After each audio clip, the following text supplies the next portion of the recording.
Hey, everybody, welcome back to the Words of Life podcast. And in this episode, we're looking forward to studying through Hebrews again, through chapter 2.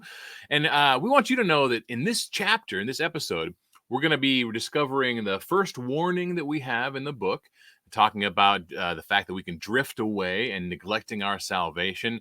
We're going to be talking about the superiority of Jesus, and this time is more focused on his role as God and man, and the fact that he was a man, he was able to suffer on our behalf and taste death on our behalf. So let's dive right in.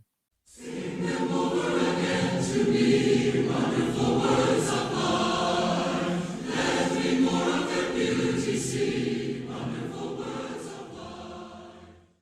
All right. Hey, welcome back, Kevin. How's your week been, my friend? It's been pretty good. How are you doing there, Adam? I'm doing well. We're finally kind of recovering after the tail end of all the chaos with the wedding and 4th of July, and my birthday was this weekend. So, yeah, I'm officially in my last 4, or in my 50th year of life as of There you right go. now. So, it's kind of crazy how time just absolutely flies by. But That's right. Yeah. We were talking the other day. It just reminded me right now. We throw a Valentine's party every year, and Melissa was telling me the theme. I just got it out of her. It's like, oh, yeah, I think I'm going to do like 90s prom, right? And her thought was that because most of us went to school in high school in the 90s, right? And like, oh, that's very retro and, throwbacky now, right? That was a super long throwbacky. time ago. Yeah. Back in the 1900s when we went Yeah. to prom. And I was telling him, like, I think some of the people who invite, though, they weren't in high school, right? It's going to be like, Right? Yeah. it's not nostalgia for them, but it is for Yeah, us. it's Yeah. crazy. It's crazy. So I'm singing in a quartet with these 3 younger guys. One of which is like he's Adrian's age, I think. Okay. He's like a freshman in college. Right. You're old enough to be his father. And I'm like the old guy now, and it's Yeah, never yeah. really been that way for me. So it's cool. But hey, the steps of life, as Yep. as we enter these new phases of life. So it's pretty great. Had a fantastic study last week as we dove into Hebrews chapter 1.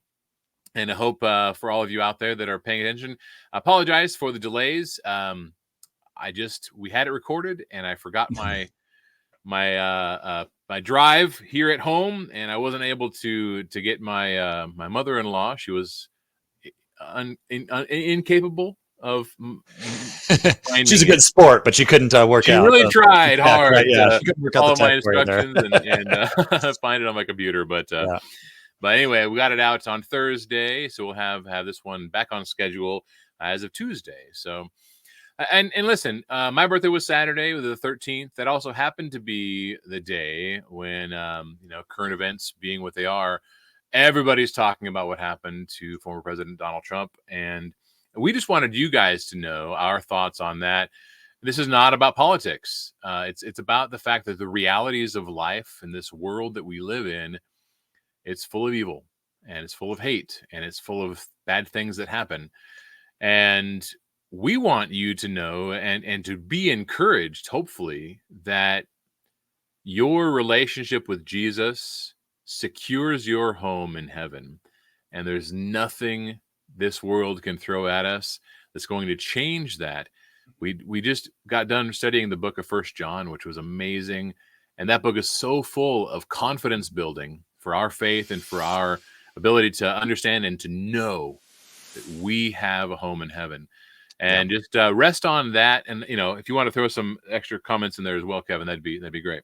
Yeah, I think just you hit it right on the head there, right? It's a time, anytime things like this happen, or anything that seems major, right? Whatever it could be, it should just remind us, a good chance for us to reflect and remind us that our confidence and our trust is not in people. Our confidence and our trust is not in our government. Our confidence and our trust is not in our country, or any of those things, right? It reminds me back of the old law when the kings were told, "Don't put your confidence in chariots and horses and the army and these things, and don't take a census, and don't," right? Because that's not where your confidence is. Your confidence is being God. And so anytime anything happens that seems world shaking, right, or that seems big, it's a good chance to reflect. If that really really hits you hard, it's a good chance to just stop and reflect and say, hey, where is my confidence? Where's my trust? Is in Yeah. the Lord.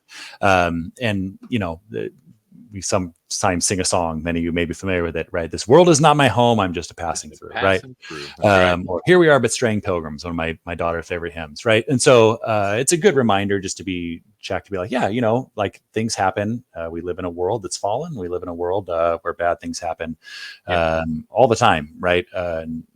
Whether this shook you or not, right? It should be some sort of a just check to be reminded that our confidence is in God and not in any man or any country or government or anything like that. So yeah, 100%.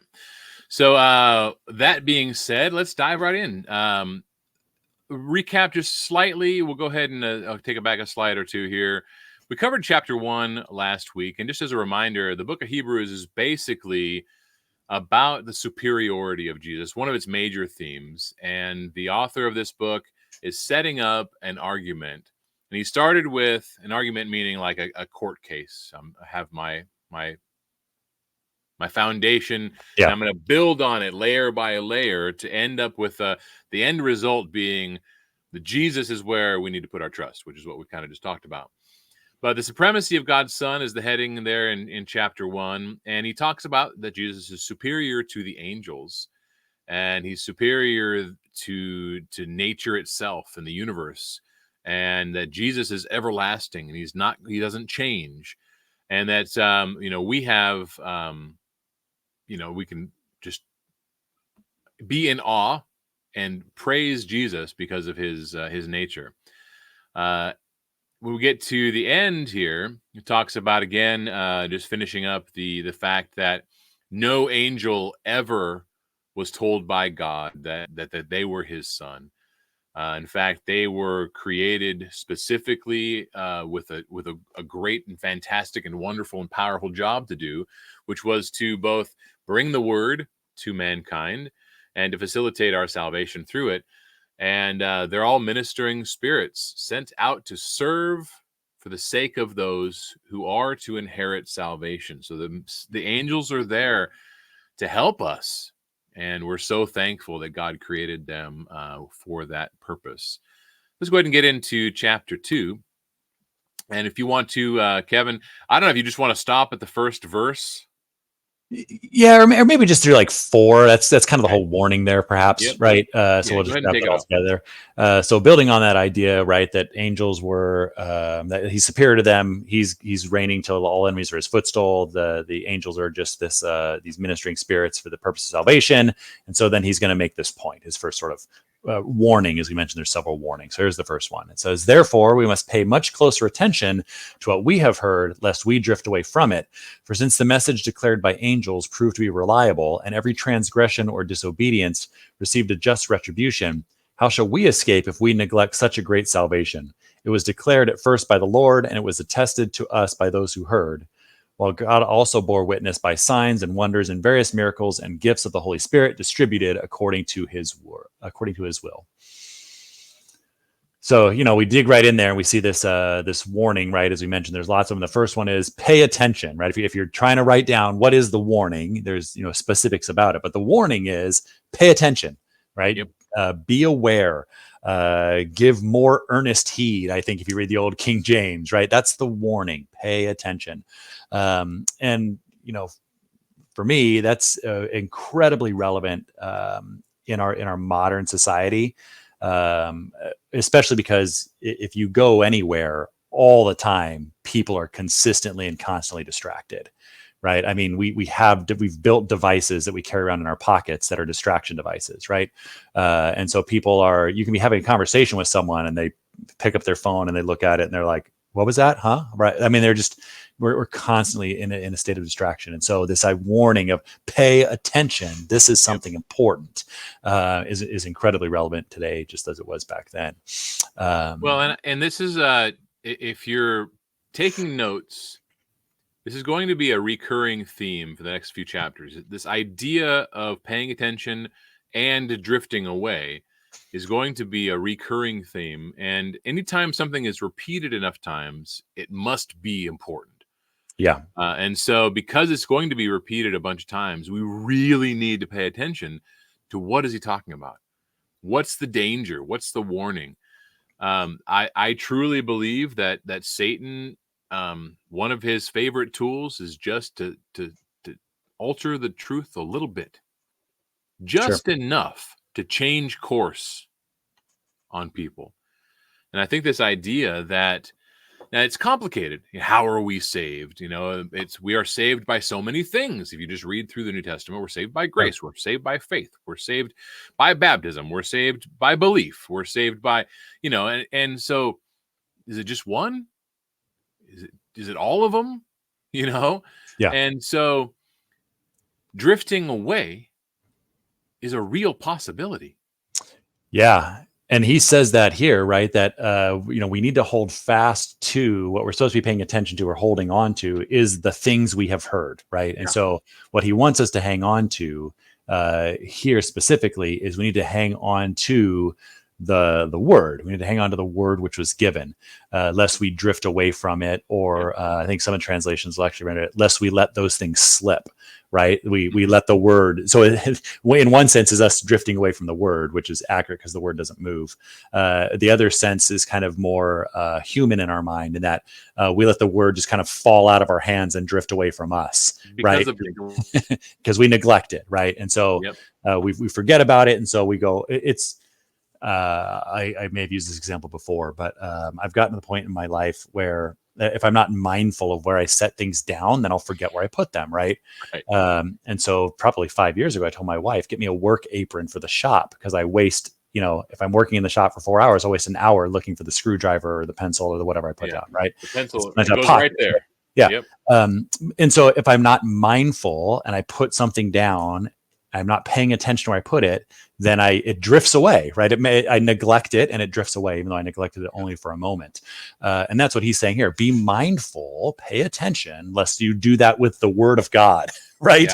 And you say, how would that ever happen? But you can even see back in the Old Testament where they're, refurbishing the temple after this period of time where they've lost the religion, these things. They find the book of the law, right? They lost it in the temple, which is just bizarre, right? Or there came a whole generation that did not know. Yeah. What? Yeah. How did that happen? Well, their parents didn't do a good job. Yeah, they drifted away. They stopped. They neglected. They neglected it. Yeah. And so he says we got to pay attention. And the reason that he gives, right? It seems self-evident, but he's, like you said, building an argument, building a case. And so he says the reason that it's so important is because think back to those angels we just talked about. Right. And he wants us to specifically think about how the fact that previously the word of God came in different ways. And we saw that even all the way back in verse 1, right? At various times and in different ways, he spoke to us by the prophets and these sorts of things. Right. And so he said, back in the day, the word that had come by angels proved sure and reliable. And any sort of disobedience or variance from it received a just retribution. Right. And if that was true about the word of angels, then how will we, escape if we neglect this great salvation that we have, which was declared by who? The Lord. The Lord, right? Who I've just told you is great. He's now speaking to us through his son. That's right. And way better than before. Yeah, if you couldn't neglect the word of angels and you got a swift retribution, how are you going to neglect the word of the Son himself, right? And so he says you really got to pay attention to that. You've got to make sure that you lock in and watch what it is that you're doing, especially with regards to the word of God and the salvation that's come to us. Right. And if you weren't sure, right, the Lord spoke it, and then it was attested by those that heard it, right, the apostles, and God himself bore witness to the truth of this thing through the wonders and the signs and the Holy Spirit, right? So it's assured, it's sure in that way. And this is, again, one of those verses I might have mentioned before where people go, was this Paul that's writing it or not? And sometimes people will point to this verse to say, Paul wouldn't have described himself as it was attested to us by those who heard it, right? Take that for what you will. But the point is, it was the Lord, it was the apostles, the people that walked with him, God himself, the miracles, the Holy Spirit. All these things show this is important, right? And Yeah. if angel word was good enough, this should be doubly good enough. Don't neglect it. Right. And speaking to a Hebrew audience, they understood salvation by complying with the works of the temple and the law and the sacrifices and things like that. Sure. And honestly, their form of salvation was basically a pushing forward every year. Yeah. Through the offering of their sacrifices and the high priest, sanctifying himself and making himself holy to enter into the holiest of holies, to cleanse the nation, basically. And our salvation, what makes it so much greater is that it's available for everybody now, not just the Jews. And it's once for all, which we're going to get to as he builds his case. So, but he's throwing that out there. How shall we escape if we neglect such a great salvation?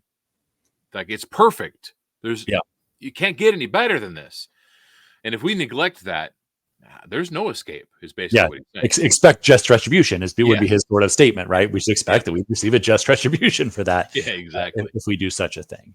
Exactly. And that kind of, again, as we sort of pointed out, suggests that his audience, or at least whatever he's combating, right, is this idea of you're going to neglect this word of God that we received for something else. Specifically, it appears based on his arguments, the return to Judaism or the old law. And so that seems, again, clearly he's like, don't do this. That's his warning, right? We see that first expressed here. Exactly. Yeah. Well, that's great. Let's go ahead and get into the next little section there. Yeah. Picking up in verse 5, it says, "For it was not to angels that God subjected the world to come, of which we are speaking. It has been testified somewhere. What is man that you are mindful of him, or the son of man that you care for him? You made him for a little while lower than the angels. You've crowned him with glory and honor, putting everything in subjection under his feet. Now, in putting everything in subjection to him, he left nothing outside his control. At present, we do not yet see everything in subjection to him, but we see him who for a little while was made lower than the angels, namely Jesus, crowned with glory and honor because of the suffering of death, so that by the grace of God he might taste death for everyone." There's a lot there, but it's kind of run-on sentences you couldn't really stop in the middle. Yeah. So again, he circles back to this idea that it was not angels, that God subjected the world to come, our world, right? Yeah. And then he says, and he brings up this quote. Let's see here. Do you have the reference in front of you? I have it. Yeah, it's from Psalm 8. Yeah, it's from Psalm 8, that reference that he's making there, which is really interesting again, right? When you sort of think about that. Because, we think about, and it's interesting the way he's going to do this.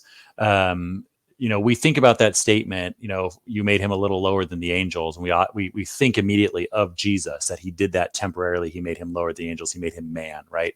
And that is his point here. But his point in Psalm is he's talking about that mankind, mankind, that's his whole point. What is man that you're mindful of him? In fact, you've made him lower than the angels. Yeah. Right. But you crown him with glory and honor. Yep. You put all things in subjection under his feet. And that idea there is the present world, right? When God put Adam in the garden, what did he tell him, right? To rule over it and have the dominion. He put, all of it in subjection to him. That's what Psalm 8 is about.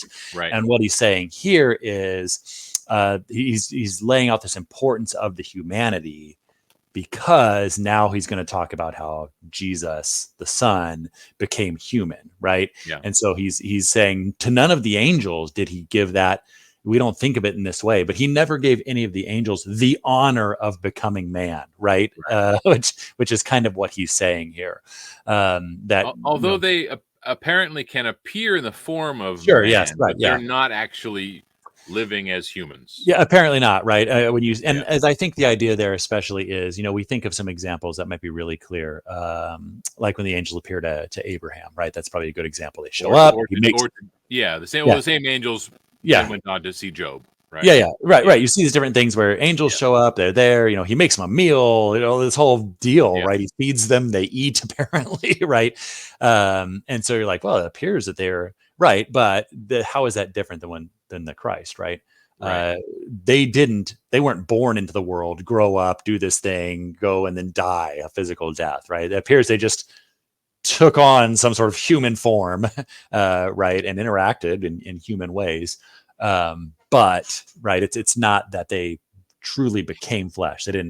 They weren't Yep. born of woman, right? They didn't do all of those things there, and they then were not in a similar way having all things put in subjection under their feet, right? Which is Jesus is going to be sort of the ultimate fulfillment of that, when all things, not just nature itself. And so we sort of Jesus see said, that. all authority has been given to That's me right. under heaven and earth, right? So That's right. And Hey, so real his quick- point is that's what's going on here. It didn't happen with angels. real quick sidebar. Yeah. So when we're studying these things, your brain is focused and Yeah. receptive to all kinds of concepts, but Sure. it's always kind of tied back into whatever you're currently studying. Yeah. So I had the honor to head up the talk prior to us partaking of the Lord's Supper this last Sunday, and for whatever reason, I was keyed in on Hebrews, but I also had this idea came to my head because I killed an ant. Okay. And that made me think about how easily it is for us to just snuff out the life of ants. Ants, they come into our house, they're breaking our rules. Sure. They don't know that they're breaking our rules, right? And we have zero we have zero thought about eradicating the ants. Right. No qualms. No qualms at all, right? And then I think about the perspective between me, a very large man, and the ant. Like what can the ant even like imagine me? Right.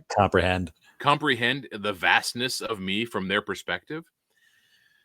And in a lot of ways, that is how I imagine God being able to look down upon us. Yeah. That's what David is writing. Man, you're mindful of him, right? Yeah. Right. That's what David is writing in Psalm 8. Right. How majestic is your name in all of the earth. You've set your glory above the heavens, right? You've established strength because of your foes. When I look at your heavens, the work of your fingers, the moon and the stars, which you have set in place, I think, what is man Right. that you are mindful of him? We're just these tiny little minuscule things in comparison to the vastness of your creation and your power. And so it's an interesting idea that thank God and thank Jesus that he did create us in his image, right? And that despite the fact that we are like ants, compared to him, he loves us, and he doesn't have a no qualms about it, snuffing out of our existence kind of an attitude. In fact, he went above and beyond to bring Jesus to us. Yep. So it's kind of crazy, the lessons we can learn by killing ants in the kitchen, but sorry, it's a sidebar, but I think it all relates to what we're talking about here, Yeah. And that's exactly where he's trying to get at, right? That you are so great and man is so small, and yet still you have given him honor, right? And he can't, the psalmist sort of can't wrap his mind around that. Man is so insignificant. Why would you even do such a thing? Right. And the Hebrew writer is really sort of telling us the answer to that question, as he'll get in now into verse 9, as you read there. But we do see one who was made for a little while lower than the angels, namely Jesus. Why or how was he made lower than? Because of his suffering and death, and he was crowned with glory and honor. Verse 7 up above, right? You crown him with glory and honor, Psalm 8, so that he might taste death for everyone. And so the psalmist is telling us the answer to David's question, right? Why would you do this for mankind in this way, give him glory and honor and make things subject to him? And his answer is because it's a type of Jesus, right? That the real deal is not that, I am small and yet I have dominion over ants, right? The real deal is that, Jesus was made smaller than the angels by taking on human form. And then he was crowned with glory and honor, not just the glory and honor I have as humanity, right, amongst God's creation, but glory and honor, real glory and honor that was given by God because of what he did, because of suffering death. He was then exalted and given glory and honor. And the purpose of all of that, right, as he's getting to, is that he could then taste death for everyone. And so now we see this other difference between the importance of the humanity of Christ, divine, versus any sort of seemed humanity or temporary humanity or fleshly sort of form that an angel may or may not have taken on when he visited mankind, because he didn't taste death, right? That angel never tasted death for you. In fact, most of the time they were dealing it out, but he tasted death for everyone. And then you're going to see sort of why that is as you start pushing forward and why that makes him so great. But the contrast he's making is the superiority of Christ. He was briefly humbled, for a purpose, right? Even in doing so, and he humbled himself by really putting aside, emptying himself of those, emptying himself of all of the immenseness of the aspect of God. He maintained the fact that he was always going to be God, and yet he set aside all those things so that he could experience life like we do. That's right. Yeah. And really the experiencing of life there that will be very important later, especially, right? That he knows all things. And I think we see even here, right? He shared this, so he shared in the same humanity is down further. But here it's really about, he's going to share in death too, right? Yeah. He's going to share in death for everyone. And I think we got through verse 9, probably in your reading, right? Is that accurate? We did. Yeah. So he might taste death for everyone. Yep. Yeah.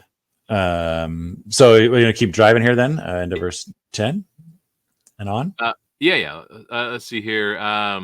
For what's the therefore? Mm-hmm. For it was fitting that he, for whom and by whom all things exist, in bringing many sons to glory, should make the founder of their salvation perfect through suffering. For he who sanctifies and those who are sanctified all have one source. We can just stop right there. I think there's a lot there. Yeah. And so that first part, you got to kind of take out the parenthetical statements in there, right? To understand what he's saying, right? So he starts out with this idea of, if you're going to take out that middle part, for it was fitting for God to perfect through sufferings the initiator of their salvation, right? Like that's the statement without the qualifiers and the adjectives and the flowery language, right? Yep. But what he wants him to say, it was fitting that he should be made perfect through suffering. That was what he's saying is that was the plan, right? That was fitting. That was appropriate. That's how God wanted it, right? Yeah. And real quick, sorry, just to interrupt. We sometimes take for granted a lot of the language that we use. So Kevin just brought up this idea of a parenthetical statement. Sure, yeah. So remember parentheses in or commas in this case, commas or whatever, right? We think about parentheses as a section within a sentence that is describing what was just said, but is not necessarily in the overarching context of what the whole sentence means.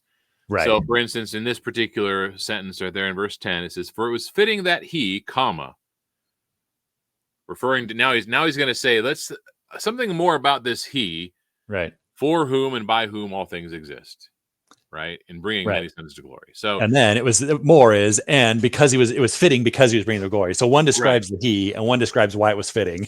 Correct. And then you get to, if you just jump both the comma clauses, right? Right. It was fitting that he should make the founder of their salvation perfect through suffering. Yeah, it was appropriate for God to do that, right? That sentence makes sense without the two parentheticals. Yep. Right. And so just wanted to explain that really quick. In case, we have some audience that may not understand that. So yeah, and so that's a good practice as well, right? When you're if you have sentences that are very difficult to sort of wait, what is he saying and what's going on there? If you see these comma clauses like that, that's what these actually are. Just take out the things between the commas until you get to the next part and go, oh, I understand it now. Now read what the comma clauses say to try and help you understand. Why are they there? Oh, one is Exactly. describing the he, and one is Yeah. describing the reason it's fitting, right? Yeah. It's fitting because he was going to bring many sons to glory. So it's fitting that he should suffer, and he should understand. We'll see in a minute. He should understand their sufferings. Those are the ones he's bringing. He should understand their sufferings, right? Yeah. Exactly. And who are we talking about? We're talking about the he for whom all things exist, Jesus, that he said above, right? Yep. And so he says it's appropriate for that because he sanctifies, he who sanctifies, that's Jesus, right? And those who are being sanctified, that would be the sons being brought to glory, us, the believers, those who have heard the word, right? Who are supposed to hold on to it and not neglect the great salvation. It's the one who sanctifies Jesus and those that are being sanctified all have one source, right? They all have one. Some of their translations say they're all from the same, are all from one, right? They're all coming from the same place. Yep. The origin of Yes. their sanctification or their salvation Yes. is the same place. That's right. And in this case, what he's talking about is that's God the Father, right? Because for it was fitting that he should be made founder of salvation, perfected through sufferings, right? Someone did something that to him, right? And that's God said, this is the role, this is what you're going to do. God is the source of sanctification for Jesus. He set him aside in that way. And he's the author of our sanctification as well. Ultimately, he's the source of those things. It is his eternal plan, right? Is how we might be saying that. And so because we have the same source, and this is important here, because we have the same source, that is why he's not ashamed, he here being namely Jesus, right? That is why he is not ashamed to call them brothers, right? That is why he can say, we are all sons of God. We'll use that expression sometime. There's the Son of God, and then we call ourselves sons of God also, right? And so in that way, we are all brothers and sisters with Christ, and he is not ashamed of that because we all come from the same source. Right. Which is amazing that Jesus would not be ashamed of us. And and the only reason that is because we have the same Father, right? Well, and that we've been able to be sanctified. Sure. Yeah. Right. Sanctification is necessary. We cannot be in the presence of God in an impure, unholy condition. Yeah. So Jesus is the founder of our salvation and the bridge or the conduit through which we obtain sanctification. Yeah. So I want to go back to this one little phrase there at the end of 10, that the founder of their salvation was made perfect through suffering. Yeah. We oftentimes think of Jesus as being perfect because he was sinless, and that's not untrue. That's true. He was perfect in terms of he never was corrupted by sin.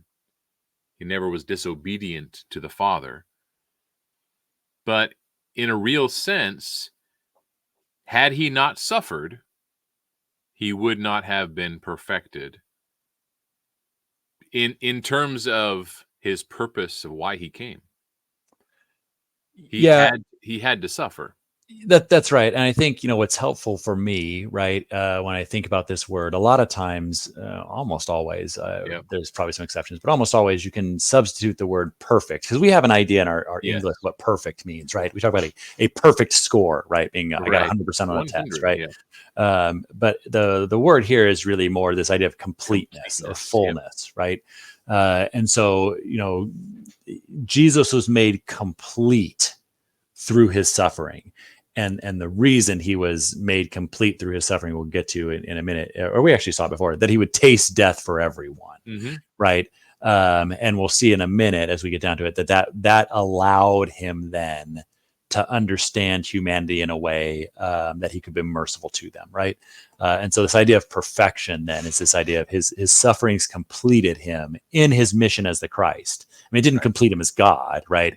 But in his mission as being this high priest that we're going to see, in his mission of being the sanctification for mankind, the sufferings is what brought that fullness or completion together. And, you can see that even in the idea of the old law. If you look at the animal sacrifice, right? So it's supposed to go out, it's supposed to take an animal sacrifice, it's supposed to be perfect, without blemish, a year old, all these things of these criteria. But this is the perfect sacrifice, right? It literally had no blemish. This is it. And yet it could not actually be the sacrifice unless it suffered, right? You had to kill it. It Yeah. had to suffer in order to fulfill its role as sacrifice. And so, in a sense, it was a perfect lamb, but it wasn't the complete sacrifice until it suffered, right? And so that's the Right. same thing that's going on here. There's a completion that happens regardless of the perfection of character, right? The Yep. perfection of obedience to law is different than being a perfect sacrifice, right? That Yeah. implies suffering that's going to have to happen. Yeah, I think at some point, we should probably try to do a topical study about suffering and about just that as a concept, because the more I read, the more I pay attention to that aspect of life as a Christian. I don't think we suffer enough. Sure. Yeah. Or we do everything we can to avoid it for sure. Yeah, we are really, really, really anti-suffering. Yep. And I think that if we allow ourselves, if we take more risk by putting ourselves out there, it's going to draw more negative attention to us, and it'll draw more suffering. And yet, how many times do we read the apostles and the brethren in the first century church, like rejoicing at the opportunity to suffer in the name of Christ? That's right. They were found worthy. They thought we were worthy of the name. Yeah. I think it's it'd be a really good topical study for us to do. But Yeah, so driving forward then, right, he's not ashamed to call them brothers. That's kind of the middle of a sentence as well, a little bit, right? Because he's going to do what he does is he's going to cite again here. So maybe let's get those citations, 12 and 13 real quick, and then we'll dive at the end of the chapter. So 12 and 13, right, just picking up the sentence, that is why he's not ashamed to call them brothers, saying, I will tell of your name to my brothers. In the midst of the congregation, I will sing your praise. And again, I will put my trust in him. And again, behold, I and the children God has given me. So you look at those ones, right? These are the texts that the author is using to support his premise that we are brothers of the Christ, right? That's what he's trying to do. Yep. And, that's an interesting idea because we very often will just say, we take that for granted, right? Like, oh yeah, I know the scriptures, I've read it, I see it. And so obviously, but he's trying to demonstrate his points, right? He's trying to show his readers that this is true. And so he says, here are some things. And he points out again, that first one about calling them brothers in the midst of the congregation. From Psalm 22. That's another one, Psalm 22. And if you just look at that reference down around like verse 23 or something like that, I think, right? And interesting sidebar there. You're going to get different verses in the Psalm sometimes, depending on your translation, whether or not they put for the music director on the Doe of the Dawn, a Psalm of David as verse 1, or if that's not verse 1. But 22, 23, whichever verse you've got there. And you might think, if I just jump down there, what does that have to do with anything? How does that prove that this is what, right? This sounds like David singing praises in the congregation, which is fine, except when you go up to the very first verse or second verse of that psalm, you're going to see something that's going to go, oh, wait a minute, right? That they probably did not necessarily understand in the time. And it's, my God, why have you forsaken me, right? And Jesus himself will cite that on the cross. So Jesus is applying this psalm to himself, right? So when Jesus does that and applies the psalm to himself, now I've got to look at this psalm a little bit differently, right? And so now when I get a thing saying down at the end, I will declare your name to my brothers, I will praise you amid the congregation. It's, in a sense, it's Jesus saying, I will declare your name to my brothers in the midst of the congregation. And that's what the Hebrew author is really latching on to, right? That there you go, right? The psalmist, in this case, Jesus applying it to himself, has said, the main point is I will declare your name amidst the congregation, but to who? To my brothers in the congregation, right? And so he's saying, see, Jesus wants us to understand we are his brothers, right? Yep. That's kind of how that works. If you're like, what? That doesn't seem like a very strong argument. If you just read that verse, how does the Hebrew writer I'm just supposed to trust him because he's got the Spirit, right? Well, Jesus did it, right? So he's on good ground there. If you're concerned with the logic of the argument, anyway, let's put it that way, right? Right. And again, that's sort of his point here, is that we are the brothers of Christ. He's not ashamed to call us that. In fact, he did here in the Psalms, right? And he did that when he was on the cross, effectively. Absolutely. Let's go ahead and finish up the chapter, I think. Yeah. You want to read the last section there? Sure.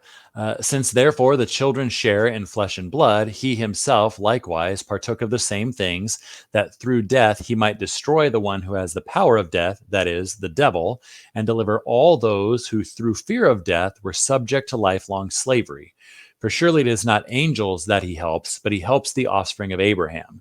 Therefore he had to be made like his brothers in every respect, so that he might become a merciful and faithful high priest in the service of God, to make propitiation for the sins of the people. For because he himself has suffered when tempted, he is able to help those who are being tempted.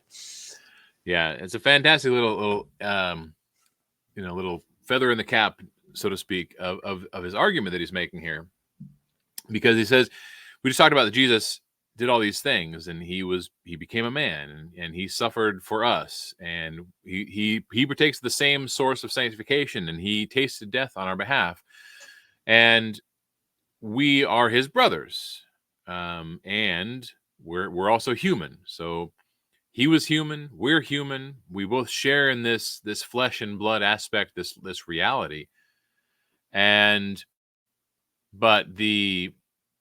going all the way back to Genesis 3:15, which wasn't necessarily referenced here, but the promise that Jesus would crush the head of the serpent, while the serpent would bruise his heel, right? So Jesus was only in the grave for 3 days. That was a bruise, Right. right? Because he came up out of the grave, crushing the head of Satan. That's right. And I really like the book of Revelation in terms of what it talks about the role of Satan being altered because of this victory over death that Jesus did. And that Satan was basically, hey, you're no longer welcome to accuse all people, because they now have access as an eternal high priest. That's right. And access to sanctification, the removal of their sins. Yeah. Not just the pushing forward of their sins, and being subject to the law, like it was talked about in the first part of the chapter. That the law brought retribution, and punishment, and all these things. Through Jesus, he's able to wipe away and cleanse our sins forever. And so he destroyed the one who has the power of death, that is the devil, right? And in doing so, bring everybody out of slavery to sin, and into life. Yeah, there's just so much in these verses. I mean, he introduces that of the high priest, which he's going to develop a lot later. We're not going to spend a whole lot of time right here, right now. But his point is, because he knows who you are, he can fulfill that role. That's the gist here, right? He can help those, and because he suffered, he can be a good high priest because he knows what you're going through effectively, right? And he'll talk a lot about that here in a minute. It does kind of just reinforce the fact that this audience is obviously Jewish by nature. They understood the high priesthood. They understood what was going on. Yeah, they know who the high priest is and what his role was. Yeah, for sure. And this other idea that's in there that's really powerful, right, is that's for mankind, as he's again making his comparison to angels. He's going to kind of wrap that up here now. Yep. Not only was he superior to angels, not only to do all these things, but he didn't do it for angels, right? He didn't do it for them. He did it for the children of Abraham. He did it for man. He did it for the faithful. And we'll see that there. He's not just talking about the Jewish nation as we develop this throughout the rest of the argument and the book of the letter here. And then the other one is that idea you touched on, that he, through his death, he destroyed the one who had the power of death because he overcame it. Mm-hmm. And so since Jesus overcame death, right, as we sort of referenced back maybe a little bit at the beginning, that means that we don't have to live in fear of death, right? We don't live in fear of death anymore. And the fear of death is a lifelong slavery sentence, right? Because listen, we're all going to die. Right. And if you know you're going to die and there's a fear of that hanging over you, how long is it hanging over you? Your whole life, right? You live your whole life in fear of death. It's a lifelong slavery to fear situation. And he says, but now we don't. Those of us who believe, we do not fear death because he has conquered that, right? The resurrection will demonstrate that he has the power over death, that he has conquered death, that he has crushed the head of Satan. That was his big thing, right? The power of death, effectively. And so he says he has now removed that that slavery sentence from us because he's conquered that. He's taken away that power that Satan had. Now we'll still die, right? But there's no longer a fear of death, which is where the slavery aspect comes from, being enslaved to the fear of death. And you can see people who live their life that way, especially as you get further and further along, right? I'm constantly seeking, it's one of our big things even in this country, I'm constantly seeking, how can I cheat death? How can I prolong life? How can I do these things? How can I, continue to do, and people even do crazy things like, I'm going to freeze myself and whatever, all these kinds of, science fiction stuff, because I fear death, right? As though that. Yeah, I don't necessarily fear death. I fear the ramifications of my death. Sure. Right? I fear the results of my death for those that are left behind. Yeah. And so in that sense, it's not even a true fear. No. Right? Because it's a more of a concern about. I have concern for these other people and what that effect will be like for them. Right. Yeah. I have empathy is what I really have. Right. Right. Because I know what it was like. People died. Right. Yeah. I do fear, however, the last 10 years of my life. Of life. Right. Right. The 10 years of life. Like I just, breaking down. I just pray that I take after the Kit side of my family, who were, mentally sharp as ever, up until the day they passed, Sure. My mom's suffering right now, and it's hard. Yeah. It's hard to go through, when your mind starts going prior to your body. Yeah. So, maybe I'll take up spelunking when I'm 80. There you go. Or some crazy sport. Yeah, one or the other. Yeah. I like the idea here in verse 17, where it says, he had to be made like his brothers in every respect. Yeah. You ever seen like Undercover Boss? Yeah. Right. It kind of reminds me of that. I don't know why, but imagine like the CEO of a major house building company. Like they build like D.R. Horton or something, right?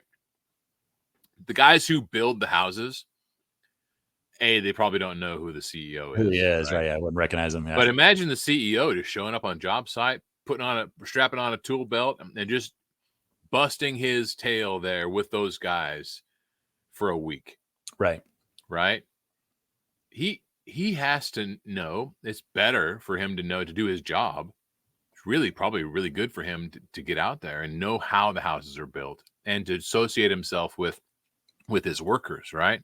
Yeah. On a so much bigger and more amazing level, that's basically what Jesus did. That's right. I didn't have to leave my executive office and come down here and sweat and toil and suffer and hit my thumb and have the sun beat on me.